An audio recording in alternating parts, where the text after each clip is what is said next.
तर सामन्याला मात्र या ठिकाणी होते सुरुवात. गोलंदाज विलास, लेफ्ट आर्मर गोलंदाज. पहिला चेंडू धीम्या गतीचा हलक्या हातानं वेट अँड वॉचचं क्रिकेट मैदानाच्या आतमध्ये आपल्याला पाहायला मिळालं. आणि एकूणच जर पाहिलं तर डाईव्ह लगावत असताना चेंडू अडवला गेला. सिंगल मात्र धाव फलकावरती आले. दुसरी धाव घेण्याचा कोणत्याही प्रकारचा मानस नाही आहे. हॅपी सिंगचा जर आपण विचार केला तर याच मैदानावरती लांबात लांब षटकार मारताना या खेळाडूला आपण पाहिलं आहे.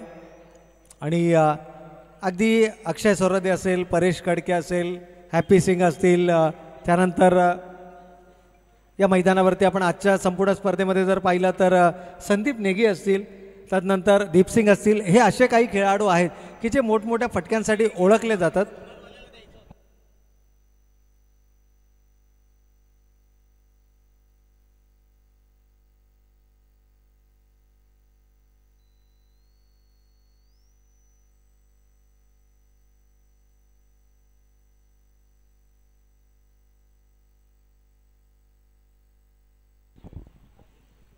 आणि इथे मात्र थोडंसं फंबल आपल्याला जरूर पाहायला मिळालं. 2 धावा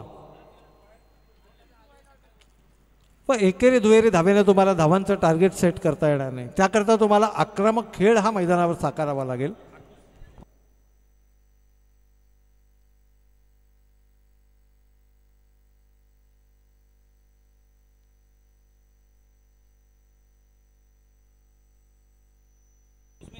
तर यावेळेला मात्र पंचांचा इशारा येतो. चेंडू उजव्या यष्टीच्या खूपच बाहेर निघतोय. विलास पण एक असा गोलंदाज आहे की जो आपल्या लाईन आणि लेंथवरती जर कन्सिस्टंटली गोलंदाजी करू शकला तर मात्र भल्या भल्या फलंदाजांना जखडून ठेवण्याची धमक याच्या गोलंदाजीमध्ये आहे. परंतु हॅपी सिंग सारख्या फलंदाजाला जखडून ठेवणं ही तितकीच सोपी गोष्ट नाही आहे.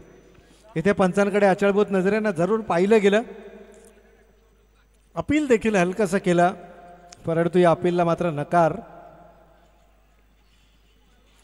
थोडंसं आक्रमक व्हावं लागेल. सागर दरेकर फॉर्मशी झगडताना खेळाडू जरूर पाहायला मिळाला, परंतु हॅपी सिंगचा फॉर्म हा नक्कीच आपल्याला पाहायला मिळतोय. परंतु इथे मिस टायमिंग स्ट्रोक, क्षेत्ररक्षक येतोय झेलच्या खाली, कंप्लीट केला जातोय झेल आणि मोठी शिकार जाळ्यामध्ये सापडते. बाद होतोय फलंदाज हॅपी सिंग.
तर यावेळेला मात्र मोठा फटका खेळण्याचा मानस. चेंडू फसलाय लीडिंग एज आणि फलंदाज मात्र बॅक टू द पॅव्हिलियन.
पण न्यू बॅटर अनुप मात्र मैदानाच्या आतमध्ये आपल्याला पाहायला मिळतात आणि अनुपनं मात्र आल्या आल्या केलाय जोरकस प्रहार.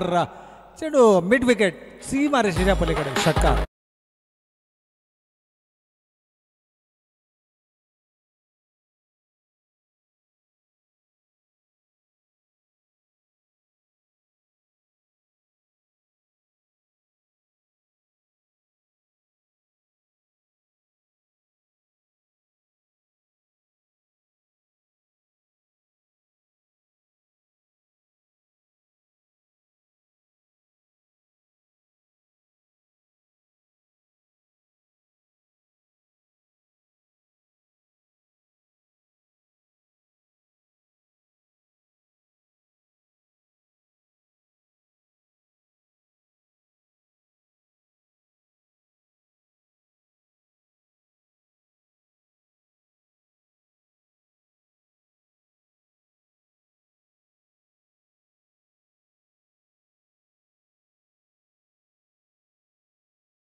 तर एकूणच धावसंख्या धावफलकावरती आपल्याला पाहायला मिळते अनिकेत खमालीची गोलंदाजी. मागील सामन्यामध्ये देखील टर्निंग पॉईंटचं षटक त्या गोलंदाजांना फेकला आणि याही सामन्यामध्ये मात्र काय कमालीची गोलंदाजी आहे. इथे संधी आहे, डायरेक्ट हिट, पंचांचं बोट आकाशाकडे परतावं लागेल फलंदाजाला.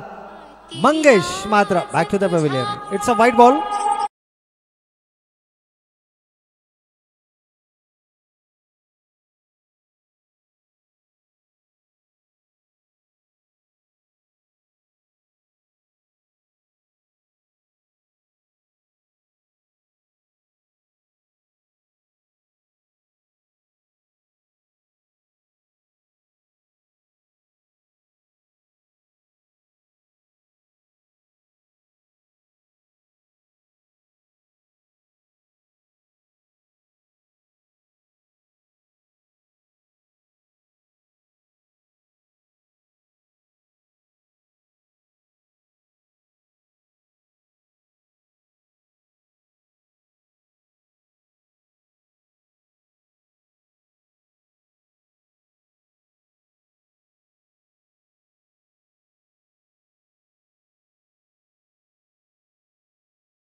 विकेट डाऊन, फलंदाज बाद.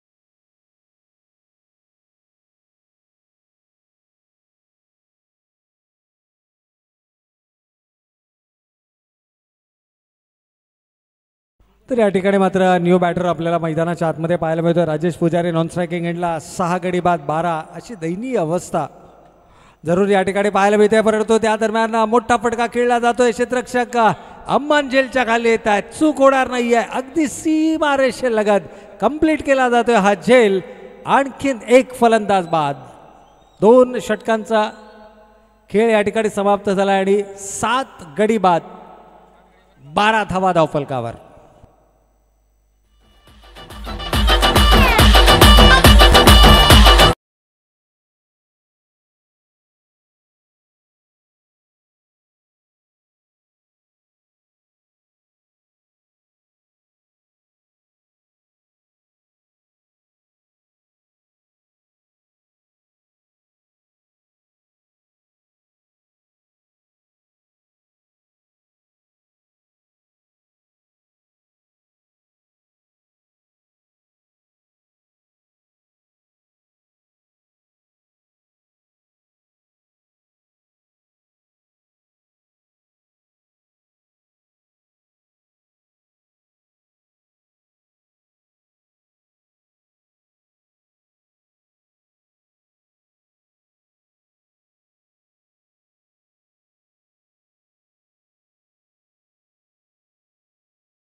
याही वेळेला स्विंग अँड मिस पद्धतीचा हा चेंडू होता आणि नॉन स्ट्रायकिंग एंडला मात्र राजेशला परतावं लागेल.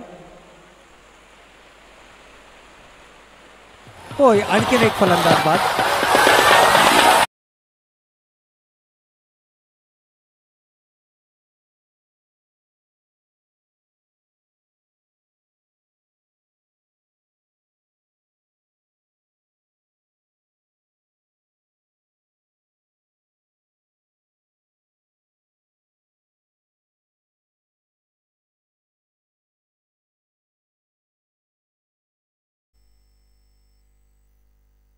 तर यावेळेला मात्र आणखीन एक संधी जरूर आली होती. शशी जाधव देखील हा मोमेंट एन्जॉय करतायत कारण यष्टीरक्षकाच्या भूमिकेमध्ये थोडंसं आउटफील्ड त्या ठिकाणी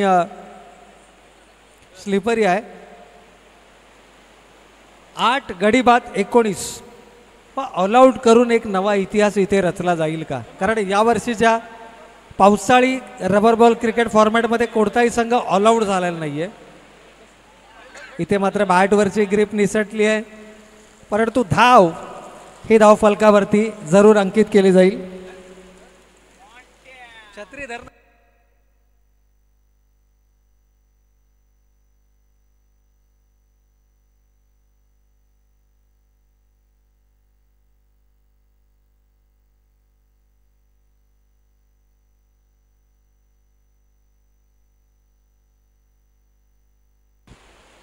तर धाव आली आहे या चेंडूवरती 20, एकूण धावा 20 आहेत आपल्याला आणि शेवटचा एक चेंडू मात्र शिल्लक आहे.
तर मागील चेंडू जर आपण पाहिला तर अवांतर प्लस 22च्या स्वरूपामध्ये 2 धावा आणि इथे मात्र 9वा फलंदाज तंबूच्या आचऱ्याला रनआउटच्या स्वरूपामध्ये आणखीन एक सफलता.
पण संघर्ष संघानं नाणेफेकीचा कौल जिंकलाय. हा सामना संपल्यानंतर आपण लगेच मैदानाचा ताबा घ्यायचा आहे. निर्णय आमच्यापर्यंत पोहोचवायचा आणि त्यानुसार आपण मैदानाचा ताबा घ्यायचा आहे.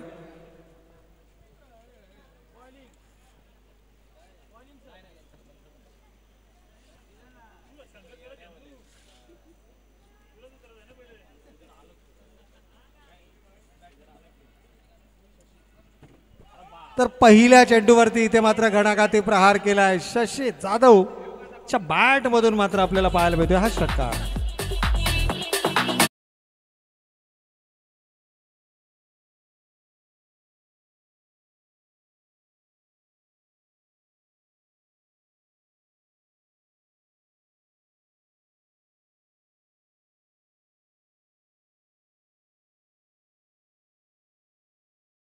केलाय षटकार आलाय यावेळेला समोरच्या दिशेनं कमालीचं टायमिंग आहे आणि चेंडू मात्र 6 धावांसाठी. पंचांच्या इशाऱ्याची आपण वाट पाहणार आहोत. होय चेंडू वन बाउन्स सीमारेषेच्या पलीकडे चौकार.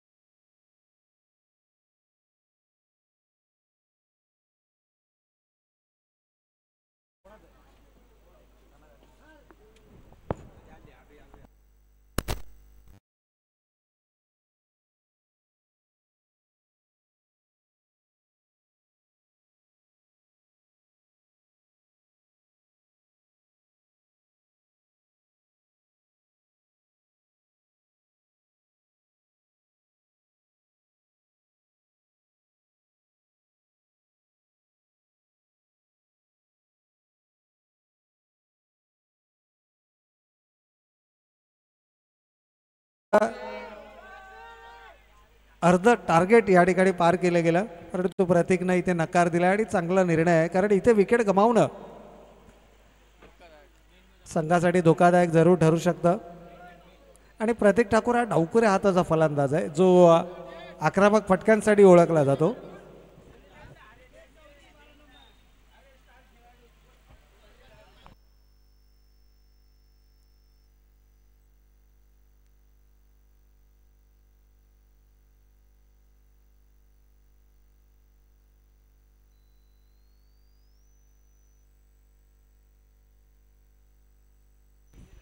तर अजूनही विजयासाठी लक्षाचा जर आपण विचार केला तर 23 धावांचं लक्ष आहे. 13 धावा धावफलकावरती आल्यात. यावेळेस मात्र जोरकस प्रहार आणि चेंडू सीमारेषेच्या पलीकडे षटकार.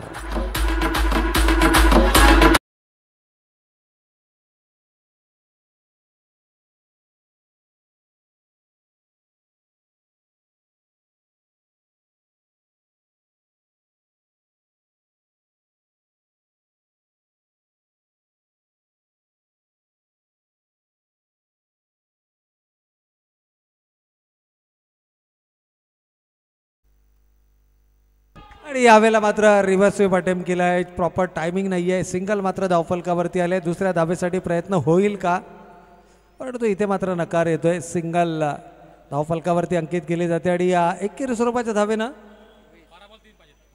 12 चेंडू आणि अवघ्या 3 धावांची गरज. 20 रन्स ऑन द बोर्ड.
फलंदाज बाद.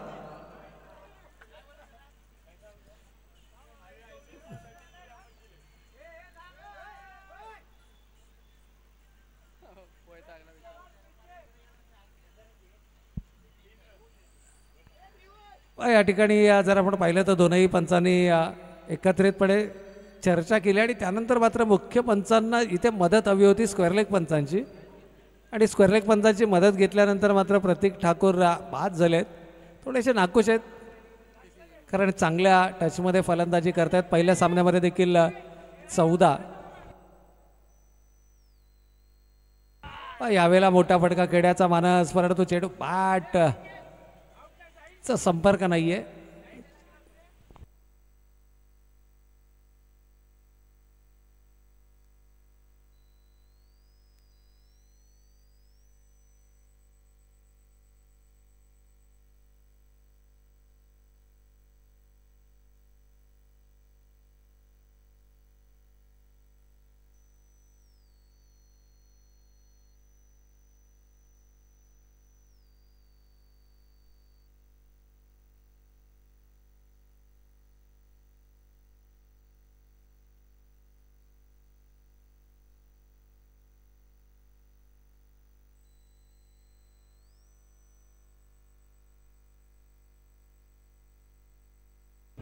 यावेळेला मात्र फुलर लेनचा चेंडू नॉन स्ट्रायकिंग एंडला डायरेक्ट हिट करण्याचा प्रयत्न, आणि एक धाव मात्र धाव फलकावरती अंकित केली जाते. पण शशी जाधव म्हटल्यानंतर स्वतःच्या मनगडी ताकदीवरती विश्वास ठेवणारा खेळाडू आहे, आणि सिच्युएशन कोणत्याही प्रकारची असो त्या सिच्युएशनमधून संघाला विजयाच्या दिशेनं घेऊन जाण्याची सर्वाधिक महत्त्वाची आणि मोलाची जबाबदारी ही शशी जाधव याच्या खांद्यांवरती आपण नेहमीच पाहतो.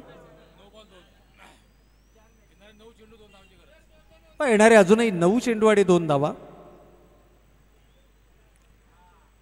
यावेळेला वेट अँड वॉचचा क्रिकेट, शरीराच्या जवळ चेंडू येऊ दिला, अगदी सिंगल आरामात या ठिकाणी कंप्लीट केली जाते. धावसंख्येची बरोबरी आपल्याला पाहायला मिळते, आणि आता मात्र केवळ एक औपचारिकता बाकी आहे या सामन्यामध्ये.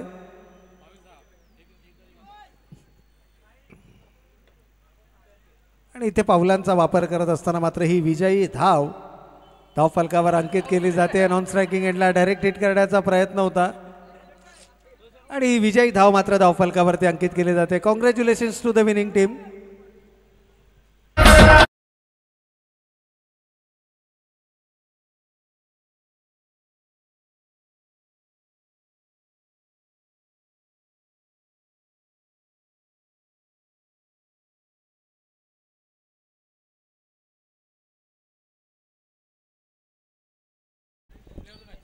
तर या सामन्यातील मॅन ऑफ द मॅच या पुरस्काराचा मानकरी ठरतोय ज्याच्या गोलंदाजीचं पृथक्करण आहे 1 षटक 2 धावा 5 फलंदाज बाद, ज्यामध्ये 3 वैयक्तिक 2 सांघिक, एका षटकामध्ये 5 फलंदाज बाद करणारा अनिकेत पाटील ठरतो.